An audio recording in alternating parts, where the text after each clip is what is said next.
but who are simply attracted by the preliminary process of worshipping the deity in the temple are called material devotees. Material devotees are more attached to material benefit than transcendental profit. Therefore, one has to make definite progress in the position of material devotional service to the second-class devotional position.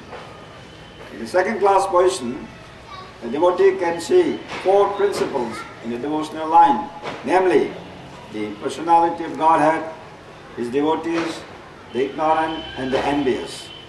One has to raise himself at least to the stage of a second-class devotee and thus become eligible to know the absolute truth. A third-class devotee, therefore, has to receive the instructions of devotional service from the authoritative sources of Bhagavatam. The number one Bhagavata is the established personality of devotee, and the other Bhagavatam is the message of Godhead. The third-class devotee, therefore, has to go to the personality of devotee in order to learn the instructions of devotional service. As a personality of devotee is not a professional man who earns his livelihood by the business of Bhagavatam. As a devotee must be a representative of Sukadeva Goswami, like Sutta Goswami, and must preach the cult of devotional service for the all-around benefit of all people. A neophyte devotee has very little taste for hearing from the authorities. As a neophyte devotee makes a show of hearing from the professional man to satisfy his senses. This sort of hearing and chanting has spoiled the whole thing. So one should be very careful about the faulty process. The holy messages of Godhead, as inculcated in the Bhagavad Gita or in the Srimad Bhagavatam, are undoubtedly transcendental subjects. But even though they are so, as the transcendental matters are not to be received from the professional man, who spoils them as the serpent spoils milk simply by the touch of his tongue. A sincere devotee must therefore be prepared to hear the Vedic literature like the Upanishads, Vedanta and other literatures left by the previous authorities or Goswamis for the benefit of his progress. Without hearing such literatures, one cannot make actual progress. And without hearing and following the instructions, the soul of devotional service becomes worthless, and therefore a sort of disturbance in the path of devotional service. Unless, therefore, devotional service is established on the principles of Shruti, Smriti, Purana and the Pancharatra authorities, the make show of devotional service should at once be rejected, and an unauthorized devotee should never be recognized as a pure devotee. By assimilation of such messages in Vedic literatures, one can see the all-pervading localized aspect of the personality of Godhead within his own self constantly. This is called Samadhi. Jai Guru Srila Prabhupada ki. Jai. Guru Prabhupada. Hare Krishna.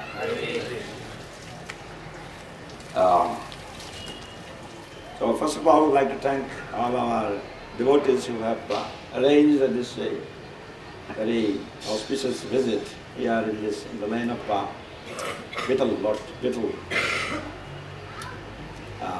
Pandharpur. So I'd like to thank all our devotees who have arranged this program, and also I'd like to thank our Sanatan Prabhuji, who is here as the ISKCON Temple President, that will develop a very nice temple in the future. So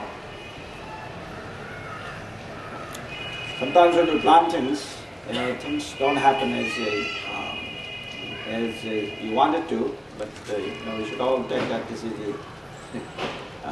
the Lord's blessings, and so we may encounter some difficulties here and there, but we should all take it as the blessings of the Lord, so that we can make some progress in our humble attempt in this devotional journey. So one of the nicest things, especially, is that to get the association of the Vaishnavas. And it's not so easy to always have this arrangement that we associate each other, in the part of devotional service, because everyone is busy in so many different ways. But somehow, by the blessings of our Guru Maharaj Srila Prabhupada, and also by the blessings of the Vaishnavas, now sometimes we get this opportunity. Therefore, we should take it that these are the blessings coming, by the mercy of the Vaishnavas, and also by the mercy of Guru Maharaj Srila Prabhupada. Now here, the discussion about the divinity in the divine service, about the what type of devotee, what type of person will come to devotional service. So our process, Krishna conscious process, is Prabhupada used to say that he wanted to train some of the highest Brahminical class of men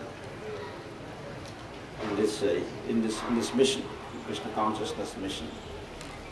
So that was, because today what happens is that there has been so much disturbance, and because of the influence of the modes of material nature, that people are not so much inclined toward practicing sincere devotional service. In other words, people are so much engrossed with the sense, this enjoying mentality. So even just at the point of coming to devotional service, the influence of sense enjoying capacity is so strong that sometimes it's not so easy. Immediately, just about coming at the point of devotional service, but the sense enjoying capacity is so strong that it causes disturbance. So therefore, it is very important that how to get strength of devotional service. So we come to the holy dance, the pastimes of the Supreme Lord.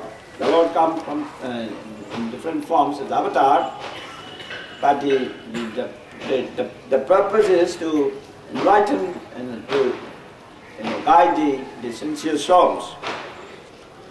So when you come to the holy dance like here, that just by associating the devotees and also by getting the blessings, seeking the blessings of the Supreme Lord, that our internal, that energy gets you get strength, and so in this way one can carry on in devotional service. Otherwise, sometimes we get affected by the modes of material nature, and then devotional service slackens. So this is in other words, this hampers in our devotional journey. So therefore, we come and we beg the blessings, make prayer for the blessings of the Lord, make prayers for the blessings of Dham, and in this way, one can get inspiration and strength to go on our devotional service. So this is the primary purpose of having darshan of the holy dhams. And so we should therefore try to make sincere prayer so that our devotional service is not hampered by the influence of the modes of material nature. Consider there are 4 classes of men. Prabhupada explains in this purport that these classes of men are there as the karmis, jnanis, the yogis, and the devotees. So we want to learn the devotional art, devotional science. But unless we get association of the devotees, then it is not so easy to come to the devotional platform. So, of course, the pastimes of Lord Bittul, I think there may be many who know more about. But here Prabhupada mentions here very briefly in the Chaitanya Charitamrita, and this maybe those